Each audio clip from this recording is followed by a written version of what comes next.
जुआड़े भी जीवार अच्छी जातु जोटी लुचिबार अच्छी लुचि जातु अतीतर संपर्क तो आपण को खोजी नेबे आज्ञा से आपणकर कौन सी संपर्क बनिकी हो किंबा आपणकर कई परिवार लोक रूप हो अथवा आपण ऑफिस सहकर्मी हूँ नतुबा घर चाकर से कौन सी भी संपर्क रे कौन सी ना कौन सी माध्यम रे अवश्य आपण को खोजी ही नहीं थांती। मने रखंतु ये सही ही संपर्क जहाँ केबे ना केबे आपण अधूरा छाड़ी देथिले। ये सही अतीतर के संपर्कीय जे कि ए जीवन रे आपण को अधा काम को पूरा करबा पाई आपणकर बाकी रहितबा हिसाब किताब को पूरण करबा को ही आपणक सहित संपर्क गढ़ा होई थाए। उदाहरण कहूची से आपण कौन सी चलचित्र रे अभिनय करथबा अभिनेता कथा कहतु केबे आपण देखिछंती से माने प्रत्येक चलचित्र रे केवल गोटे चरित्र रे अभिनय करथिबे नाई ना प्रत्येक चरित्र रे निजर ना बदलै दियंती धर्म बदलै दियंती संपर्क बदलै दियंती। एठी गोटे कथा जानि रखंतु यह तो अभिनय जगतर कथा किंतु आमे आज आम कथा कहबू मो सहित एमती काहे घटुची कहंती ना जना नाई कोठू चली आसिला जना नाई कौ जन्मर हिसाब सुझाउची कहंती ना अरे जेजे तो केवेठू चली गलेनी पुणी ये न जानी कोठू चली आसिला कहंती ना एमिति। आज्ञा ये कौन सी बड़ कथा नुह कि आपणकर से जेज ही पुणी आउ थे आसी न जाइथिबे। एने कहूथिली ना संपर्क तो खोजी कि चली आसंती आपण कौन सी स्थान रे छिड़ा होइचंती अचानक कई अपरिचित को देखुचंती आपणा छाए आपणकर दृष्टि आकर्षित हो जाउची आपण को खराब लगुची सी कौन भाविबे बोली आपण नजर चुरौचंती किंतु नाई आत्मा को जना अछि कि सी किए आत्मा सब बेले आत्मा को चिन्हि जाई थाए से कौन सी भी जातिर होइथांतु कौन सी भी बयसर होइथांतु किछि भी फरक पड़ी न थाए किंतु अतीतर अधूरा संपर्क जहाँ कौन सी जन्म रे आपण छाड़ी के आसीथिले आज 1000 वर्ष तलर होई पारे 2000 वर्ष तलर किंबा 5000 वर्ष तले भी होई पारे आपण एटी कहबे एते वर्ष परे काहे की या पूर्वरु काहे की आसु नथिला एते दिनर अंतर काहे की नाही ए प्रकृतिर नियम कौठी केबे एवं केते बेले कहा सहित भेट होई जिवो अतीतर हिसाब किताब सब संपन्न हो ये सब से ही निर्धार्य करती प्रत्येक कर्मर टिकी निखी भाव में कड़ा गंडा करके हिसाब निया जाय थाए। आपण बिल रे हल करूचंती फसल बुणा हेबो एतिकी बेले आपणक पत्नी आसिले हेटी झियो को ज्वर होइचे नेता पई औषध आनी दियो तो हल काम सेठी अधार रखिकी आपण गले औषध आनिबाकू आसिले झियो को औषध देले पुणी खाई पी के विश्राम कले परदिन को पुणी आउथरे गले हल करने ये जरूरी नुह कि जो कामटी करुचंती ताको एने संपूर्ण करने को पड़िबो किछि काम अधा भी रही जाई पारे किछि काम अधा रखी कि आउ किछि काम भी करि पारंती किंतु जो अधूरा कामटी रही जाइची पुणी ताको भी तो करिवार अछि ना। जनक घरे पिलाटी जन्म हैला 6 मास रहिला पुणी अचानक कौन सी कारणवश देहांत हो गला एटी कौन बा करा जाई परिबो तार सेतिकी बाकी रही जाइथिला से पूरा करबा पई आसीथिला। आपण कहबे कि एमिति केमति होई पारे जने 6 मासर पिला सी पुणी कौन हिसाब पूरा करिक चली गला आपण को जना पड़ुची कि सी पिला थिला नाई 9 मास माँ गर्भरे रहिला माँ को केते कष्ट देला पुणी डाक्तरखाना रे जाई केते कष्ट पाइले केते सारा अर्थ खर्च हैला पुणी समस्तंक मन दुख करिकी निजर हिसाब किताब जेते बेले पूरा हो गला सी ता बाटरे चली गला। तेणु एथिपाई कि सब बेले गोटे कथा कहूए कहार किछि बाकी रखंतुनी कहार किछि दुखर कारण बनंतुनी आज नहले काली आपणको सेतिकी भोगिबाकू ही पड़िबो हिसाब देबाकू पड़िबो कहार भी अधूरा संपर्क को केबे छाड़ी दियंतुनी जहाँ भी कर्म आपणकर कर्तव्य ताको पूरा करने को चेष्टा करंतु नचेत बहुत पस्तैवाकू पड़िबो। जड़े युवक पाठ पढ़िले बड़ हेले सहर रे भल चाकरी खंडे पाइले ଗାଁ ଛାଡ଼ିକି ଯାଇ ସହରରେ ରହିଲେ। ଘରେ ଏଠି ବୟସ୍କ ପିତାମାତାଙ୍କ କଥା ବୁଝିବା ପାଇଁ କେହି ନାହାନ୍ତି, ତାଙ୍କୁ ନେଇ ବୃଦ୍ଧାଶ୍ରମରେ ଛାଡ଼ିଦେଲେ। ଅଥଚ ଯେଉଁ ପିତାଙ୍କର ଜୀବନ ଯାକର ପରିଶ୍ରମ ତାଙ୍କରି ଅର୍ଥରେ ପାଠ ପଢ଼ିଲେ, ବଡ଼ ମଣିଷ ହେଲେ, ପୁଣି ଯେତେବେଳେ ତାଙ୍କର ମୂଲ୍ୟ ଚୁକାଇବାର ସମୟ ଆସିଲା, ଯେତେବେଳେ ତାଙ୍କର ସେବା କରିବାର ସମୟ ଆସିଲା, ନାତି ନାତୁଣୀଙ୍କ ସହିତ ସମୟ ବିତେଇବାର ସମୟ ଆସିଲା, ଆପଣ ତାଙ୍କୁ ଅଲଗା କରିଦେଲେ, ବୃଦ୍ଧାଶ୍ରମରେ ଛାଡ଼ିଦେଲେ। କିଛି ଦିନ ଅନ୍ତରାଳରେ ତାଙ୍କର ଦେହାନ୍ତ ବି ହୋଇଗଲା। ସେ ଦୁନିଆ ଛାଡ଼ିକି ସବୁଦିନ ପାଇଁ ଚାଲିଗଲେ। କିନ୍ତୁ ମନରେ ତାଙ୍କର ଅଫସୋସ ରହିଗଲା। ସେ ଅଧୁରା କାମଟି ପୂରା କରିବା ପାଇଁ ଇଚ୍ଛାଟି ବାକି ରହିଗଲା। ଏଠି ପରିଣାମ କ'ଣ ଘଟିବ? କେବେ ଆପଣ ବିଷୟରେ ଚିନ୍ତା କରିଛନ୍ତି? ସେଇ ତାଙ୍କର ପିତା ପୁଣି ଆଉ ଥରେ ତାଙ୍କରି ଘରକୁ ଆସିବେ, ସେ ଅଧୁରା ରହିଯାଇଥିବା କାମକୁ ପୂରା କରିବା ପାଇଁ। ସେଇ ନାତି ଯାହାକୁ ସେ ଏତେ ଭଲ ପାଉଥିଲେ, ଯାହା ସହିତ ସମୟ ବିତେଇବାକୁ ଚାହୁଁଥିଲେ, ସେଇ ନାତି ଯେତେବେଳେ ବଡ଼ ହୋଇଯାଉଛି, ତାର ବିବାହ ହୋଇଯାଉଛି, ଇଏ ତାଙ୍କରି ଘରେ ପୁଣି ଆଉ ଥରେ ସେ ନାତିଙ୍କର ପୁଅ ହେଇକି ଜନ୍ମିଲେ। ଯିଏ ତାଙ୍କର ପୁଅ ଥିଲା ସେ ହେଲା ଜେଜ। ଅର୍ଥାତ୍ ଏ ଯେଉଁ ଅଧୁରା ଭଲ ପାଇବା, ଏ ଅଧୁରା କର୍ମ, ତାକୁ ତ ପୂରଣ କରିବାର ଅଛି ନା, ଆତ୍ମାକୁ ତୃପ୍ତ ହେବାର ଅଛି। ଏବେ ସେଇ ତାଙ୍କର ପୁଅ ଯିଏ ଦିନେ ତାଙ୍କୁ ପସନ୍ଦ କରୁନଥିଲେ, ବାପାଙ୍କୁ ନେଇ ବୃଦ୍ଧାଶ୍ରମରେ ରଖେଇଥିଲେ, ଏବେ ସେଇ ହିଁ ତାଙ୍କ ନାତି ନା, କେତେ ସରାଗରେ କେତେ ଆଦର କରିବାକୁ ଲାଗିଲେ। କଥାଟି ବିଲକୁଲ ସତ୍ୟ ଘଟଣା ଉପରେ ଆଧାରିତ। ଏଠି ସ୍ଥାନ କାଳ ବା ନାମ ଉଲ୍ଲେଖ କରାଯାଉନି, କିନ୍ତୁ ଇଏ ପ୍ରକୃତ ସତ କଥାଟି। କେବେ କେବେ ତ ଆପଣ ବି ଶୁଣିଥିବେ କି ପିଲାଟି ପୁରା ତା ଜେଜ ଭଳି ହେଇଛି, ପିଲାଟି ତା ଆଈ ଭଳି ହେଇଛି, କୁହନ୍ତି ନା। କିନ୍ତୁ କିଏ କହିପାରିବ କିଏ ପୁଣି ସେଇ ହୋଇନଥିବେ ବୋଲି? ଇଏ ହେଉଛି ଆମ କର୍ମର ନେଣ ଦେଣ, ପୁରୁଣା ସମ୍ପର୍କର ହିସାବ।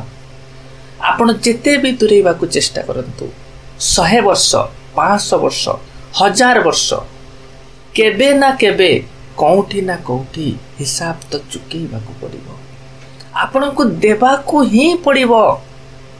ଆଚ୍ଛା, କେବେ କେବେ ଆପଣ ଲକ୍ଷ୍ୟ କରିଛନ୍ତି, କିଛି ଲୋକ ଏମିତି ଅଚାନକ ଆମ ଜୀବନରେ ଆସିଯାଆନ୍ତି ଏବଂ ଖୁବ୍ ଅଳ୍ପ ସମୟରେ କି ହୃଦୟରୁ ବହୁତ ନିକଟତର ହୋଇଯାଆନ୍ତି। ନା ଆମେ ତାଙ୍କୁ କେବେ ୟା ପୂର୍ବରୁ ଜାଣିଥିଲୁ, ତଥାପି ସେ ଯେମିତି କେତେ ଦିନର ବନ୍ଧୁ, କେତେ ଆପଣାର ସତେ। ଏହା କାହିଁକି? କାହିଁକିନା ଆତ୍ମାର ଯାତ୍ରା ଯେ କେବଳ ଏଇ ଜନ୍ମରେ ନୁହେଁ, ଇଏ ତ ଜନ୍ମ ଜନ୍ମାନ୍ତରର ସମ୍ପର୍କ। ଆତ୍ମା ଯେତେବେଳେ ବାରମ୍ବାର ଏ ସଂସାରକୁ ଆସୁଥାଏ, ବାରମ୍ବାର ଜନ୍ମଗ୍ରହଣ କରୁଥାଏ, ତେବେ ପ୍ରତ୍ୟେକଟି ଜନ୍ମରେ ତା ନିଜର କର୍ମ ଏବଂ ତାର ଆତ୍ମିକ ସମ୍ପର୍କ ସବୁବେଳେ ତା ସହିତ ରହିଥାଏ। ତେବେ ଏଇଥିପାଇଁ କିଛି ସମ୍ପର୍କ ତ ବହୁତ ସହଜ ହୋଇଥାଏ, କିନ୍ତୁ ଆଉ କିଛି ସମ୍ପର୍କରେ ଲଗାତାର ସମସ୍ୟା ଲାଗି ରହୁଥାଏ। ଏ ସବୁ ସେଇ ପୂର୍ବଜନ୍ମର କର୍ମ ଏବଂ ଭାବନାର ପ୍ରଭାବ। କେବେ କେବେ ତ କେହି ଅଜଣା ଲୋକ, କୌଣସି ବି କିଛି ସ୍ୱାର୍ଥ ନଥାଇକି ମଧ୍ୟ ଆମକୁ ସାହାଯ୍ୟ କରିବାକୁ ଆଗେଇ ଆସନ୍ତି। ସେ ହୁଏତ କେହି ଆପଣଙ୍କର ପୁରୁଣା ମିତ୍ର ହୋଇପାରନ୍ତି କିମ୍ବା ଋଣ ଗ୍ରହୀତା ହୋଇପାରନ୍ତି। ପ୍ରତ୍ୟେକଟି ଆତ୍ମା ଈଶ୍ୱରଙ୍କ ଯୋଜନା ଅନୁସାରେ ନିଜ କର୍ମର ସନ୍ତୁଳନ ବନେଇବା ପାଇଁ ହିଁ ସଂସାରକୁ ଆସନ୍ତି ଏବଂ ସେହି ଅନୁସାରେ କି ତାଙ୍କୁ ସେହି ଆତ୍ମାମାନଙ୍କ ସହିତ ସାକ୍ଷାତ ଘଟିଥାଏ, ଯେଉଁମାନଙ୍କ ସହିତ କିଛି ଅଧୁରା କର୍ମ ରହିଯାଇଥାଏ, ହିସାବର ନେଣଦେଣ ବାକି ରହିଯାଇଥାଏ। ଏ କର୍ମ ଏବଂ ମୋହ ଆତ୍ମାକୁ ଏକ ଅପରଙ୍କ ସହିତ ସମ୍ପର୍କ ସ୍ଥାପନ କରିଥାଏ। ତେଣୁ ଯେତେବେଳେ ବି ଆପଣ କୌଣସି ସମ୍ପର୍କରେ ଗଭୀରତା ଅନୁଭବ କରୁଛନ୍ତି କିମ୍ବା କୌଣସି ସମ୍ପର୍କ ଆପଣଙ୍କ ବୋଧଗମ୍ୟ ଠାରୁ ବାହାରେ, ଅବଶ୍ୟ ସେ ଆତ୍ମା ସହିତ ଆପଣଙ୍କର ଏହା ପୂର୍ବରୁ କିଛି ସମ୍ବନ୍ଧ ରହିଛି। ପ୍ରତ୍ୟେକଟି କାର୍ଯ୍ୟ, ପ୍ରତ୍ୟେକଟି ଭାବନା ଏବଂ ପ୍ରତ୍ୟେକଟି ସମ୍ପର୍କ ଯାହା ବି ଆମେ ଜୀବନରେ ଗଢ଼ିଥାଉ, ତାର ମଞ୍ଜିଟି ଆମର ଚେତନା ଏବଂ ଅବଚେତନ ମନରେ ରୋପଣ କରାଯାଇଥାଏ ଏବଂ ସେଇ ମଞ୍ଜି ହିଁ ଭବିଷ୍ୟତରେ ଆମ ଜୀବନର ଦିଶା ନିର୍ଦ୍ଧାରିତ କରିଥାଏ। ଆପଣ ପୂର୍ବଜନ୍ମରେ କାହା ସହିତ ପ୍ରେମ ସମ୍ପର୍କ ଗଢ଼ିଥିଲେ, କିନ୍ତୁ କୌଣସି କାରଣବଶତଃ ଯଦି ଏହା ଅଧୁରା ରହିଯାଇଥିଲା, ମାତ୍ର ଆପଣଙ୍କର ସେଇ ଭାବନାଟି ଆପଣଙ୍କ ଅବଚେତନ ମନରେ ରହିଯାଇଥିଲା ଏବଂ ସେଇ ଆତ୍ମାର ଯେତେବେଳେ ପୁନର୍ଜନ୍ମ ଘଟିଥାଏ ନା, ତେବେ ସେଇ ଅଧୁରା ଭାବନା, ସେ ଅଧୁରା ଉର୍ଜା, ସେ ଏକ ନୂତନ କାହାଣୀ ଲେଖିବା ପାଇଁ କି ଫେରି ଆସିଥାଏ। ସେଇ ଆତ୍ମା କେବଳ ଶରୀର ନୁହଁ, ସମ୍ପର୍କ ନୁହଁ, କିନ୍ତୁ ସେଇ ଆତ୍ମିକ ଆକର୍ଷଣଟି ପୁଣି ଆଉ ଥରେ ଜାଗ୍ରତ ହୋଇଯାଇଥାଏ। ଏହି ପ୍ରକାର ଯଦି କାହା ସହିତ କିଛି ଅନ୍ୟାୟ କରୁଛନ୍ତି, କାହାକୁ ଦୁଃଖ ଦେଉଛନ୍ତି କିମ୍ବା କାହାର ଋଣୀ ହୋଇକି ରହିଯାଉଛନ୍ତି, ତେବେ ଆତ୍ମା ପୁଣି ସେଇ ଅଧୁରା କର୍ମକୁ ପୂରା କରିବା ପାଇଁ ପୁଣି ଆଉ ଥରେ ଫେରିକି ଆସିଥାଏ। କେବଳ ଏହି କାରଣରୁ ଆମ ଜୀବନରେ କିଛି ଏମିତି ଲୋକମାନଙ୍କ ସହିତ ଭେଟ ହୋଇଥାଏ ଯାହାଙ୍କ ସହିତ କି ବିନା କୌଣସି ସ୍ପଷ୍ଟ କାରଣ ନଥାଇକି ମଧ୍ୟ ତାଙ୍କ ପ୍ରତି ବହୁତ ଆକର୍ଷଣ କିମ୍ବା ଦୂରତ୍ୱ ଅନୁଭୂତ ହୋଇଥାଏ। ଏସବୁ ଆମ ପୂର୍ବ କର୍ମର ପରିଣାମ। ଏହାକୁ କୁହାଯାଇଥାଏ କର୍ମର ଚୁମ୍ବକତ୍ୱ। ପ୍ରତ୍ୟେକଟି ଆତ୍ମା ନିଜ କର୍ମ ଅନୁସାରେ ହିଁ ଆଉ ଏକ ଆତ୍ମାକୁ ଆକର୍ଷିତ କରିଥାଏ। ସେ ତାଙ୍କର ପିତାମାତା ରୂପରେ ହୁଅନ୍ତୁ, ଜୀବନସାଥୀ ରୂପରେ ହୁଅନ୍ତୁ, ଅଥବା କୌଣସି କିଛି ପରିସ୍ଥିତିରେ ଆପଣଙ୍କୁ କିଛି ସାହାଯ୍ୟ ମାଧ୍ୟମରେ ହେଉ। ଏ ରହସ୍ୟ ବିଷୟରେ କି ଆମେ ଜାଣିବାଟା ଅତ୍ୟନ୍ତ ଜରୁରୀ, କାହିଁକିନା ତେବେ ଯାଇକି ଆମେ ନିଜର ସମ୍ପର୍କକୁ କେବଳ ଭାବନାତ୍ମକ କିମ୍ବା ଉପେକ୍ଷା ମାଧ୍ୟମରେ ନୁହଁ, ବରଂ ଏହାକୁ ଆମେ ଆଧ୍ୟାତ୍ମିକ ଦୃଷ୍ଟିରେ ଦେଖିବାକୁ ଆରମ୍ଭ କରିବୁ। ଯେବେ ବି କୌଣସି ସମ୍ପର୍କ ଭାଙ୍ଗି ଯାଇଥାଏ କିମ୍ବା କେହି ଆମକୁ କଷ୍ଟ ଦେଇଥାଏ, ତେବେ ଆମେ କୌଣସି ଅଭିଯୋଗ ନ କରିକି ଆମକୁ ଗୋଟିଏ କଥା ଜାଣି ରଖିବା ଦରକାର କି ଏ ମଧ୍ୟ ଆମ ଆତ୍ମା ପାଇଁକି ଏକ ଶିକ୍ଷା, ଏ ମଧ୍ୟ କୌଣସି ଋଣର ପରିଶୋଧ। କେବେ କେବେ ତ ଆତ୍ମା ଅତୀତର କଷ୍ଟକୁ ମେଣ୍ଟେଇବା ପାଇଁକି ପୁଣି ଫେରି ଆସିଥାଏ। ଆଉ ଗୋଟିଏ ପ୍ରଶ୍ନ ଆମ ମନରେ ସବୁବେଳେ ଉଙ୍କି ମାରୁଥାଏ, କ'ଣ ଆତ୍ମାକୁ ବାରମ୍ବାର ସେହି ଲୋକମାନଙ୍କ ସହିତ ଜନ୍ମ ନେବାକୁ ପଡ଼ିଥାଏ? ସମ୍ପର୍କର ଆତ୍ମିକ ଚକ୍ର ଏବଂ ଏହାର ସମାଧାନ କ'ଣ?